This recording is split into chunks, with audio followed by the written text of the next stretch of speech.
আজকের আলোচনার বিষয় হচ্ছে মামলা থাকলে কি বিদেশে যেতে পারবো কিনা। আমি খুব সংক্ষেপে এবং সুন্দরভাবে এটা উপস্থাপন করবো যে আপনি আসলে কি বিদেশ যেতে পারবেন কি পারবেন না।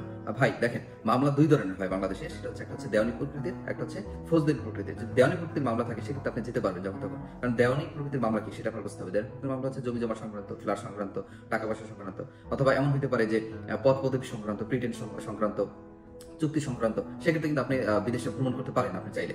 আর যদি ফৌজদারি সংক্রান্ত হয় সেক্ষেত্রে আপনি বিদেশ যেতে পারবেন, কিন্তু কোন কোন ক্ষেত্রে পারবেন না।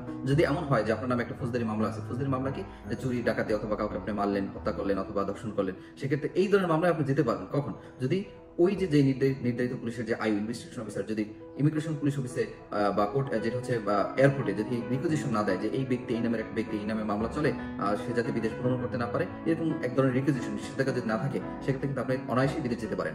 আবার অনেক ক্ষেত্রে দেখা যায় যে আপনি আপনার নামে একটা ফৌজদারি মামলা হইলো, আপনি কি করলেন, কোর্টে আত্মসমর্পণ করলেন বা সারেন্ডার করলেন, অথবা দেখা যাচ্ছে পুলিশ হেফাজতে নিয়ে কোর্টে প্রেরণ করলো আপনাকে, আপনি একটা নির্ধারিত সময় হেফাজতে থাকলেন, কারাগারে থাকলেন, অথবা প্রথম দিনই জামিন নিলেন।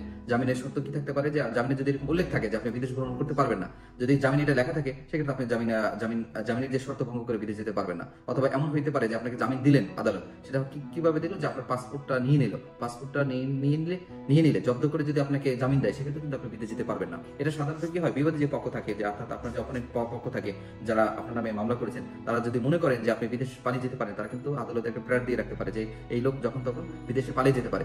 এরকম যদি প্রেয়ার দেওয়া থাকে এবং সেটা যদি আদালত একসেপ্ট করে সেক্ষেত্রে কিন্তু আপনি বিদেশ যেতে পারবেন না। আর যদি এমন হয় যে ওই যে পুলিশ অফিসার সেও যদি মনে করেন যে আপনি বিদেশে যেতে পারেন, পালিয়ে যেতে পারেন, মাইন্ডের গ্রেফতার করতে পারে, সেক্ষেত্রে সে যদি রিকুইজিশন দিয়ে থাকে এয়ারপোর্ট সেকশনে, ইমিগ্রেশন শাখায়, সেক্ষেত্রে কিন্তু আপনি বিদেশ যেতে পারবেন না। দেখেন ভাই, একটা মামলা যখন হয়, একটা মামলা দিনের পর দিন থাকে, আপনি কিছুদিন কারাগারে থাকলেন, কারাগার থেকে বের হয়ে গেলেন, মামলা শেষ না, আপনার নির্ধারিত হাজিরার ডেট থাকবে, তারিখ থাকবে, আপনি নির্দিষ্ট সময় পর হাজির হবেন, কিন্তু আপনি কিন্তু বিদেশ যেতে পারেন। আপনার প্রয়োজন থাকতে পারে, একটা মামলা 3-4 বছর, 2 বছর, 5 বছর, 6 বছর, 10 বছর পর্যন্ত চলে। তো 10 বছর কি আপনি আপনার পেশা, ব্যবসা, আপনার করণীয় এগুলো ছাড়া কি আপনি থাকতে পারবেন? পারবেন না। সেক্ষেত্রে আপনি বিদেশ যেতে পারবেন কোন কোন ক্ষেত্রে, আবার বলি বুঝে, যখন যে অপোনেন্ট পক্ষ থাকে সে যদি প্রেরণা না দেয় যে আপনি বিদেশ যেতে পারেন এই মর্মে, এবং আদালত যদি সন্তুষ্ট হয় যে হ্যাঁ আপনি বিদেশ গেলে মামলা ব্যত্যয় করতে পারে, আইনের সংঘাত হইতে পারে, সেক্ষেত্রে আপনাকে অনুমতি দিবে না। অথবা পুলিশ যদি রিকুইজিশন দেয় যে আপনি গেলে সমস্যা হবে, সেক্ষেত্রে পারবে না। এছাড়া কিন্তু আপনি সাধারণত যেতে পারেন। সাধারণত বড় ধরনের মামলা ছাড়া যে কেউই বিদেশে যেতে পারেন। ইমিগ্রেশনে এই ধরনের কাগজ থাকে না, আপনি চাইলে বিদেশ যেতে পারেন, আবার বিদেশ থেকে আসতে পারেন, নির্ধারিত সময়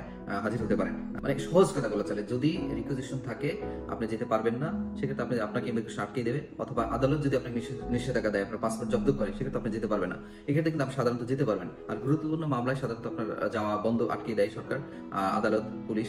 আর নর্মাল যে ধরনের মামলাগুলো রয়েছে যে ফৌজদারি, সেগুলো সাধারণত ইমিগ্রেশন এই ধরনের রিকুইজিশন পাঠায় না। আপনি চাইলে বিদেশে যেতে পারেন, বিদেশ থেকে আসতে পারবেন। কারণ মামলার একটা দীর্ঘ সূত্রতার একটা ব্যাপার থাকে, এটা অনেকদিন একটা মামলা চলে। সেই জন্য আপনি যেতে পারবেন, আপনার স্বাভাবিক কার্যক্রম আপনি চালিয়ে যেতে পারবেন।